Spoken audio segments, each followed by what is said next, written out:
Now on 18 Eyewitness News.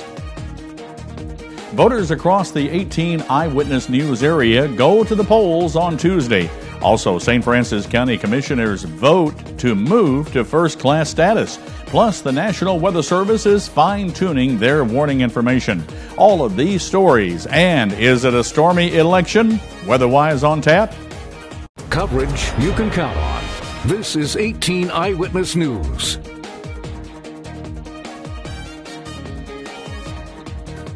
Hello, everybody. Thanks for joining us. I'm Fred Dawkins. Here's the top stories that we're working on this hour for you.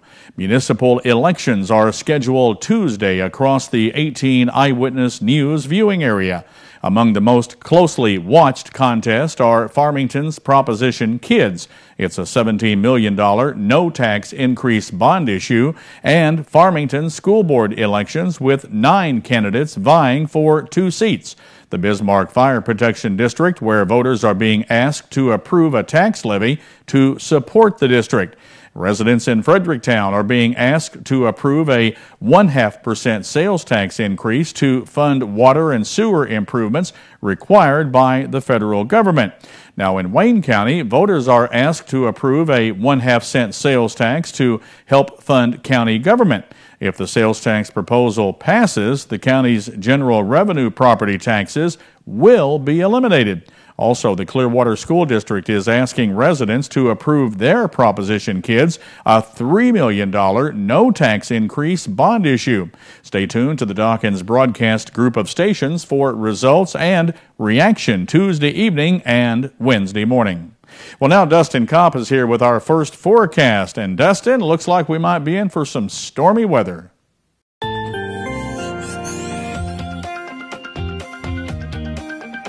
Good evening, Fred. Good evening, everybody. Temperatures right now in the 80s, 86 up in Festus, 85 right now in St. Genevieve, 84 in Fredericktown, and 85 in Ellington. What's in store for the next several hours throughout the evening? By 7 p.m., we're going to continue to see this plenty of sunshine, 82 degrees. By 9 p.m., clear skies with a temperature around 77, and clear skies remain by midnight with a temperature around 71 degrees. At your bus stop in the morning, we'll see a temperature around 65 degrees with possible thunderstorms and a south-southwest wind about 6 miles per hour. More details on your weather forecast coming up later in weather. St. Francis County will move to first-class status effective January 1st, 2013. County commissioners voted unanimously Monday to make that move. Presiding Commissioner Dr. David Cramp says he put the first-class issue on the agenda to spur discussion among the commissioners.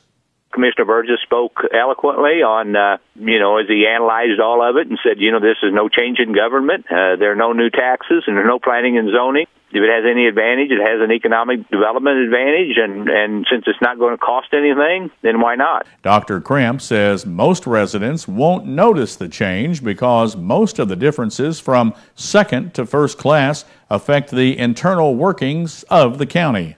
For instance, the budget is prepared by the county auditor as opposed to the county clerk, and the sheriff has more latitude over his deputies. Right now, the deputies are really under the jurisdiction of the circuit court, and this kind of gives the sheriff some more latitude to handle his force. Dr. Cramp says the move will not generate any new taxes or increase the size of county government. The National Weather Service is fine-tuning its warnings for thunderstorms and tornadoes. Starting Monday, offices in Missouri and Kansas will test a new way to provide more information. Warning Coordinator Meteorologist Jim Cramper says the new information will detail a storm's hazard, how the Weather Service got that information, and its impact.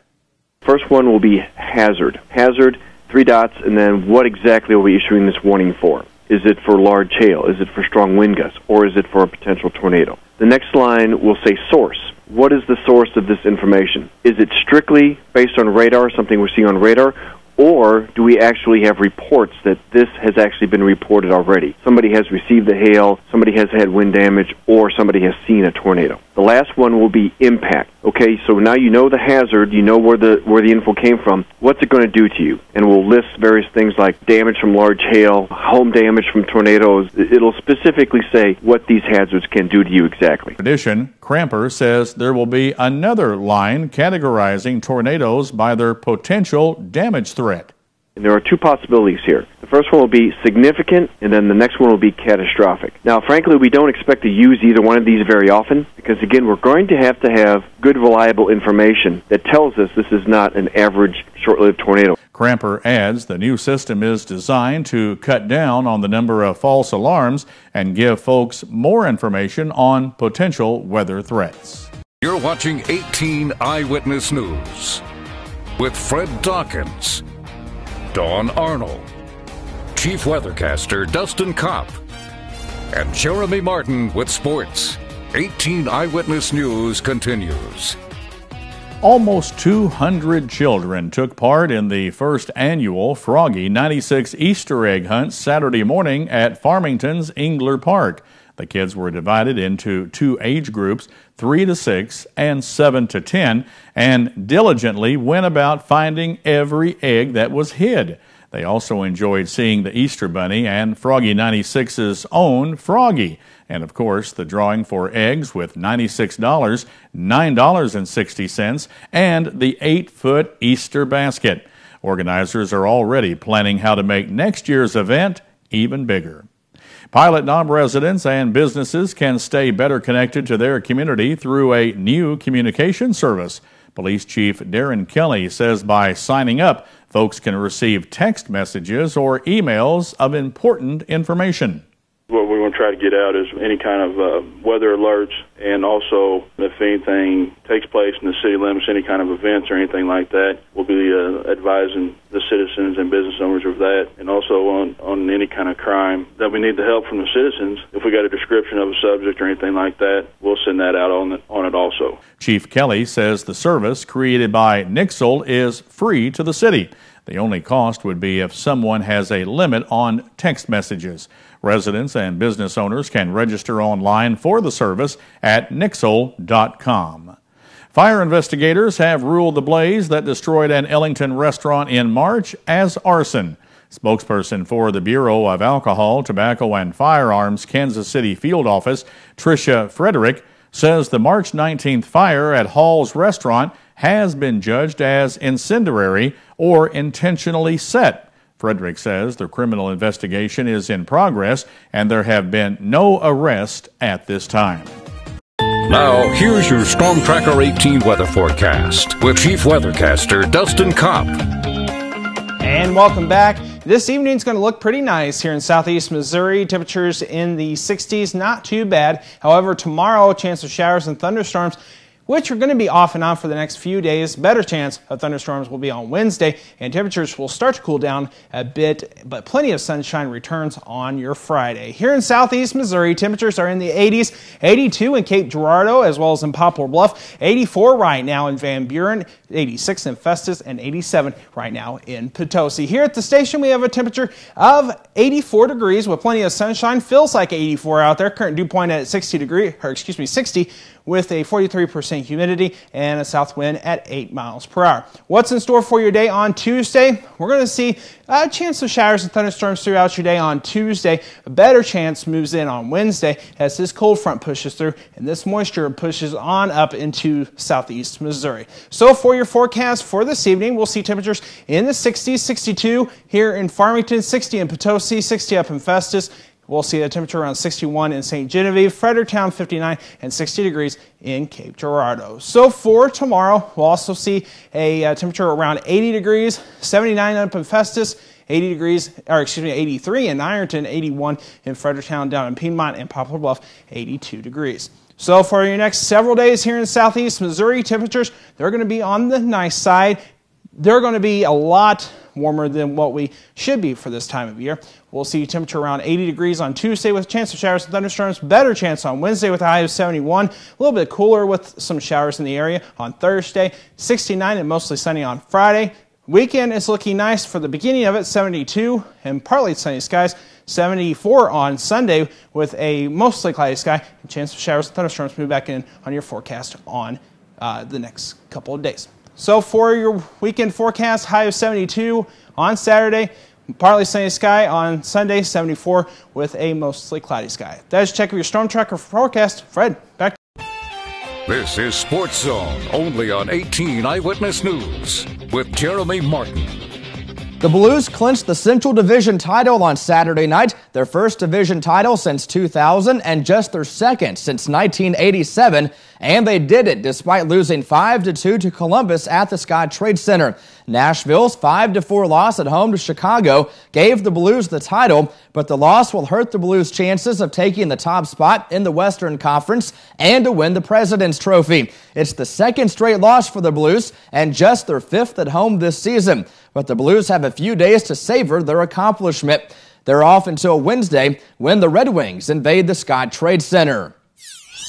With the season starting Wednesday, the Cardinals are ready to defend the World Championship. The Cardinals' 2-1 loss to Washington on Sunday left them with a 16-9-2 Grapefruit League record. No National League club matched the defending world champions' mark under first-year manager Mike Matheny. The rotation was bruised early by the open-ended loss of Chris Carpenter with a nerve issue, but they incorporated Lance Lynn into the mix. Adam Wainwright, Kyle Loesch, Jake Westbrook, Jaime Garcia, and Lynn leave camp with a collective 2.03 ERA. The Cardinals batted .276 this spring while scoring 4.7 runs per game. Increased emphasis on aggressive base running and unusually uncooperative conditions for power created an unsustainable trend of more stolen bases, which they had 26, then home runs 19.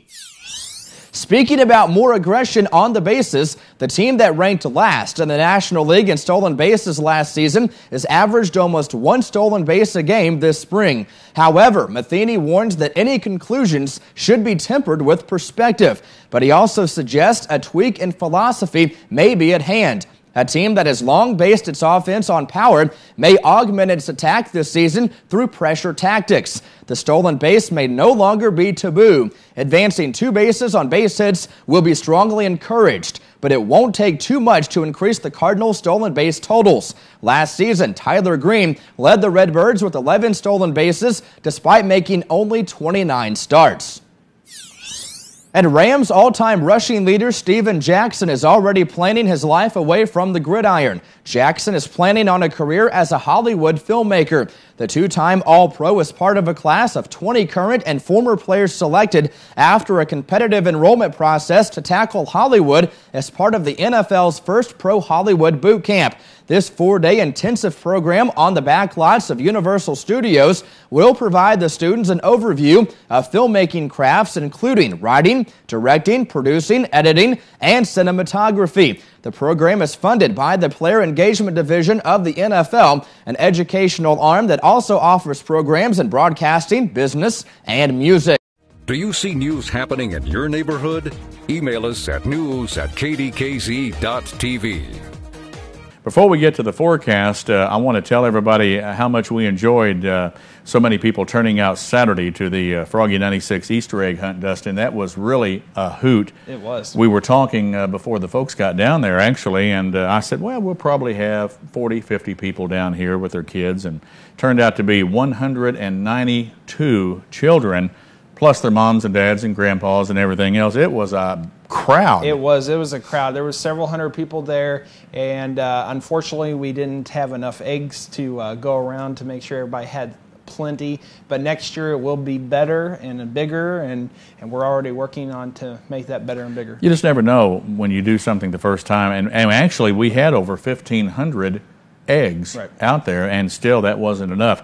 Real touching story. I wish I had the letter here. There was a little girl. She was, I don't know, 7 or 8 years old.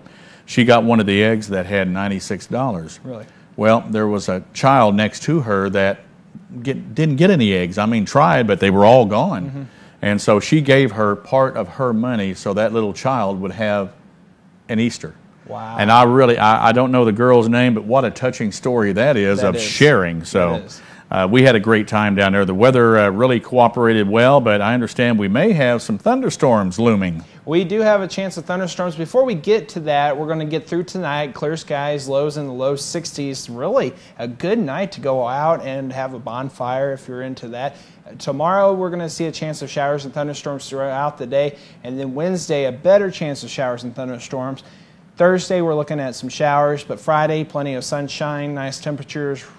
It's going to be a nice end to the wet week that we're going to be seeing. Well, we need the moisture. There's no doubt about that. We do. We're definitely behind. Over the weekend, we saw temperatures near 90 on Sunday, so that is drying up the ground pretty well. So the more moisture we get, the better off we'll be. Very good. Thank you for watching tonight. We'll see you later on and then tomorrow morning for our early morning edition at 6. Until then, have a blessed evening, everybody. God bless. Have a good night, everybody. Newswatch is